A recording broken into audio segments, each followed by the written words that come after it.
గరికపాటి గారు చేసినటువంటి వ్యాఖ్యలు చాలా చాలా కాంట్రవర్సీ క్రియేట్ చేస్తున్నాయి. మీరు ఏ విధంగా రెస్పాండ్ అవుతారు ఆయన వ్యాఖ్యలు? ఆయన మరి ఫుల్ వీడియో చూస్తే తెలుస్తుంది. ఇప్పుడు చూసేటోళ్ళు ప్రతి ఒక్కళ్ళు అయితే ఆయనని బాగా తిడుతాండ్రు. అలా అనకూడదు కదా, పిల్లలకు మధ్యాహ్నం భోజనం పెట్టకూడదని ఆ ఒక్క మాట ఆయన ఓడుసు ఆడకుంటుంటే మంచిగా ఉంటది కదా. మరి పేదవారు బిట్టవారు ఎందరో ఉన్నారు కదా, వాళ్ళు ఎట్ట బతుకుతారు? అసలు పెడితే ఈయనదేం పోతుంది? అసలు అన్నానికి ఆయన అనే మాటకి అసలు దానికి పొంతనుందా? ఉందా? మరి మధ్యతరగతి కుటుంబం గవర్నమెంట్ పెడుతున్నారు, అది పెట్టాలి. పెట్టకుండానే ఈయన ఒక పెద్ద మనిషి కానీ ఒకళ్ళతో ఈ వయసులో మాట పడకూడదు. ఒక మాట తొనకొద్దు, మాట పడద్దు. గరికపాటిది ఇది కరెక్ట్ కాదు. అది చెప్పినందుకు మీరు పెద్దోళ్ళు చాలా మంది ఆయన మీద బాగా తిడుతుండ్రు. ఆ తిట్లు అన్నది మీరు పెద్దవారు కదా, పడకూడదు. అలా మధ్యాహ్నం భోజనం ఇంకా మీరు మంచిగా చెయ్యండి అని చెప్పాలి. ఆ పేదవారికి ఇంకా భోజనం మంచిది, వారానికి ఒక గుడ్డో చికెనో అదే మంచి భోజనం, బియ్యం సన్నయో అలాంటి పెట్టమని మీలాంటి వాళ్ళు మనలాంటి వాళ్ళని చెప్పాలి. పేద కుటుంబం కొయ్యోళ్ళు లమ్మడోళ్ళు అంటే అందరు ఉన్నోళ్ళు ఏమరా, లేని వాళ్ళు ఎంతమంది ఉన్నారు? ప్రతి ఒక్క కులం ఆ లేని బిడ్డలకు వాళ్ళకు గవర్నమెంట్ అది మధ్యాహ్నం భోజనం అన్నది పెట్టింది. ఆ మధ్యాహ్నం భోజనం పెట్టని దానికి అసలు ఈయనవాడు వీడికి దిమాకు ఉన్నది? అసలు దిమాకు ఉన్నాడు అయితే అంటాడా? పెద్ద ఆయన అనకూడదులే కానీ ఆయన అనటం అది కరెక్ట్ కాదు, చాలా తప్పు. వేరే ఉందని చెప్పేసి కూడా అంటున్నారు. ఎట్లా అంటే ఇప్పుడు గవర్నమెంట్ కాడ డబ్బులు లేకుండా మరి ఈయన ఇంట్లో ఇవ్వచ్చుగా. ఈయన ఆస్తులు అమ్మి ఏమని మరి గవర్నమెంట్ కాడ డబ్బులు లేవని ఈయన అన్నాడా? అంటే మరి ఈయన ఆస్తులు ఏమన్నా ఉంటే మరి అమ్మి పెట్టమని రాదు? ఈయన అనడానికి గవర్నమెంట్ అనాలి ఆ మాట.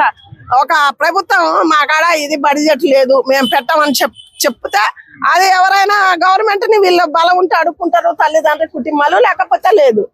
వాడేవాడో మాటలు పెట్టొద్దు గవర్నమెంట్ లేదని దానికి ఈయనవాడు. ఈయనకు నిజంగా బుర్ర లేనోడు. అందుకే అంటారు బుర్ర లేని వాళ్ళు కొంత ఉంటారులే అప్పుడప్పుడు. ఆయన పెద్ద ఆయన అంటే మనకు కొరిగిపోయేది ఏం లేదు. ఇప్పుడు చాలా మంది అధికారులు స్కూల్స్ లో గానీ హాస్టల్స్ లో గానీ ఫుడ్ సరిగా పెడుతున్నారా అని చెప్పేసి మీరు చెకింగ్ చేస్తున్నారు, కానీ విద్య సరిగ్గా చెప్తున్నారా, టీచర్లు అందరూ పాస్ అవుతున్నారా విద్యార్థులు అని చెప్పేసి చెక్ చేయట్లేదు.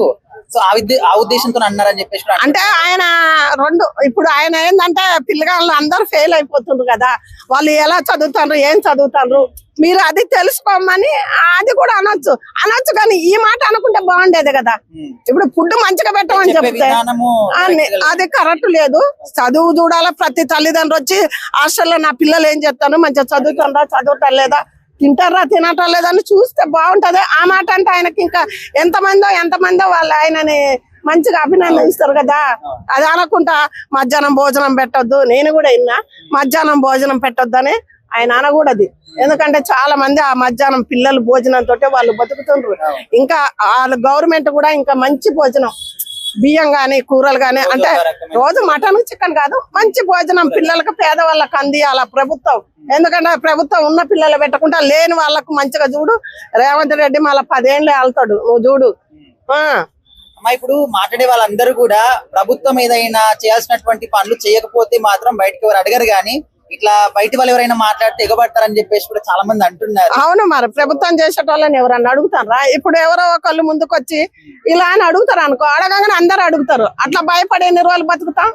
అట్లా భయపడేం బతకం కదా, ఉన్నది అనాలి. గవర్నమెంట్ కూడా అది పట్టించుకోవాలి. రేవంత్ రెడ్డి గాని ఇప్పుడు వేరే ఎంపీలే గాని ఎమ్మెల్యేలే గాని గవర్నమెంట్ స్కూల్లే గాని పిల్లల హాస్టల్ వయసు పిల్లల హాస్టల్ ఎంత గలీదుకుంటారు, ఏం జరుగుతున్నాయి అవన్నీ వాటి మీద ఎవరో పెద్ద సూపర్వైజర్ ఎవరో కరెక్ట్ గా పట్టించుకునే ఏదన్నా లేకుంటే గవర్నమెంట్ అడగాల. ఈ బియ్యం లేవు ఈ లేవు ఈ పిల్లలకు సరిగా భోజనం లేదని అడిగి చెయ్యాలి.